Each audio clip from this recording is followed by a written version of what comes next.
Hello and welcome back to Alpha Ambition. I think all of us would agree on the fact that this isn't quite a happy time for investors, where, with the exception of Toronto Stock Exchange, every other major index around North America and also globally are down anywhere between 7 and 17%. Now, that 7 and 17% means that people around the globe collectively have lost billions and trillions of dollars during this time. And that's arguably the boring part of it. The interesting part is that in this video, I'm gonna tell you a few techniques which you can deploy right now to safeguard your portfolio for any further losses and reduce the risk of, the war, inflation, interest rate hike as much as possible. So do stick till the end because I'm gonna share with you 3 very important, simple and easy to implement strategies to do exactly the same. And then you can choose either one or a combination of either of these strategies to safeguard your portfolio. Now, before we move ahead, please show your love and support by smashing the like button and thrashing and stabbing that subscribe and share button. So here's how to reduce the risk in your portfolio. Strategy number 1, which is liquidate a portion of your portfolio. This is by far the simplest and most effective crash prevention strategies. You see, when the times are good and everything is going up, I'm so sure that each one of us have bought some stocks or ETFs because everybody was telling us that it's going to go up. And we certainly did not believe in those stocks or ETFs, or we did not even understand those sectors and industry, but we still bought them because they were appreciating a lot. Now, this is perhaps the right time for you to lose some of those stocks or liquidate certain positions in those stocks. Now, why I'm asking you to do that is because divesting these very, very risky, volatile stocks will help you build a cash buffer. Now, building this cash buffer has 2 main advantages.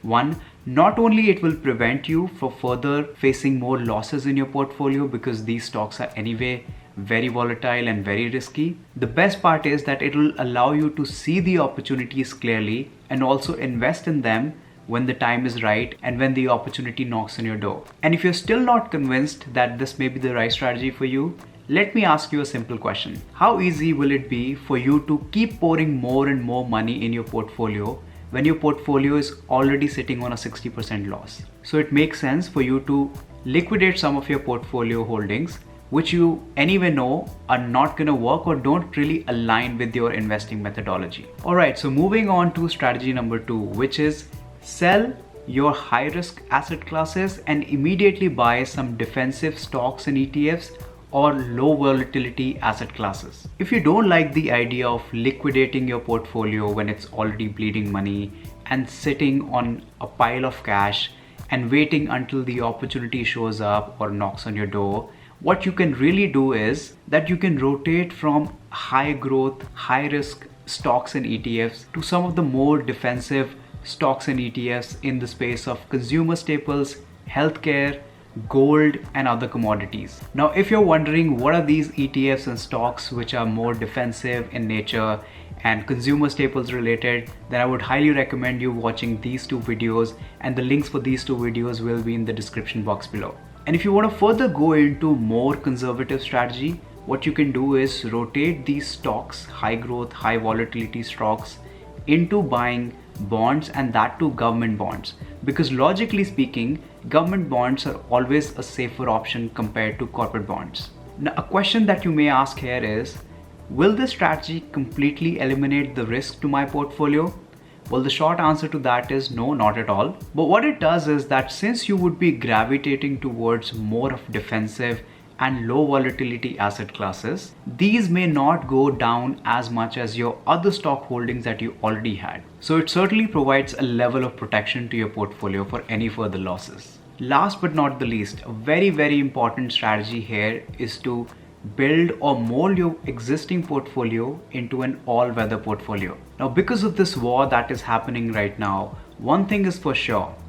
Not only the lives of the people living in Ukraine is disrupted, the larger financial systems and the global supply chain and the global trade has also been messed up for a good foreseeable future. And given all of these situations put together, the inflation from here can only grow further. Unless the government takes some drastic measures, the possibility of that is actually pretty slim. So if you already don't own many inflation protected asset classes, this is the right time for you to own them. Now, some of these asset classes are real estate, gold, and some of the other commodities like copper and nickel. Now, you may be like, bro, my portfolio is already bleeding money. I'm already suffering terrible losses.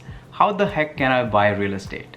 Now, what I meant to say was, investing in real estate, there is a fantastic alternative to that, which is REITs. Now, what are REITs to invest in? Now, that's a topic and that's a discussion for altogether different video. And do let me know in the comment section below if you'd like me to make a video, a detailed and simple and easy to understand video on it, and I'll definitely make one in the future. Now, apart from gold, holding copper and nickel in your portfolio is actually really great, for two specific reasons. Not only these commodities provide inflation protection to some extent, they're also very critical for EV battery technology. And also these are critical to the transition to clean energy, because if you logically think, the wind turbines or the hydropower, all of these components actually require copper and nickel to a great extent. So if the demand for that is gonna rise for sure in the future, because we are slowly transitioning to clean energy, the demand for these commodities are also gonna increase in the future. And you know what happens when the demand increases. While we are on this topic, this reminds me of a recent video that I made on oil and gas industry and the specific stocks and what is their forward-looking trajectory. So if you have not checked out that video, please see the link in the description box. I would highly recommend that. Now, there could be various different ways to skin the cat and various different ways to create all-weather portfolio. One such example by the legendary American investor Ray Dalio is over here. Now, before I leave you with that thought, a very important point here. The problem with all-weather portfolio is that it does okay in all kind of economic situations. Which means when the economy is back on track, when the war is gone, when inflation is not too high, when the interest rate hike and all of that buzz around it is gone, and the financial markets start to boom, this all-weather portfolio is not going to give you great returns in that scenario. So please do not forget to retweak your portfolio when the economy is back on track and the markets are booming. And that is all for today's video, guys. Let me know how you like the analysis. What are your thoughts, comments, questions, clarifications in the comment section below. And I'll see you next time. In the meantime, take very good care of yourself. Thanks and bye-bye.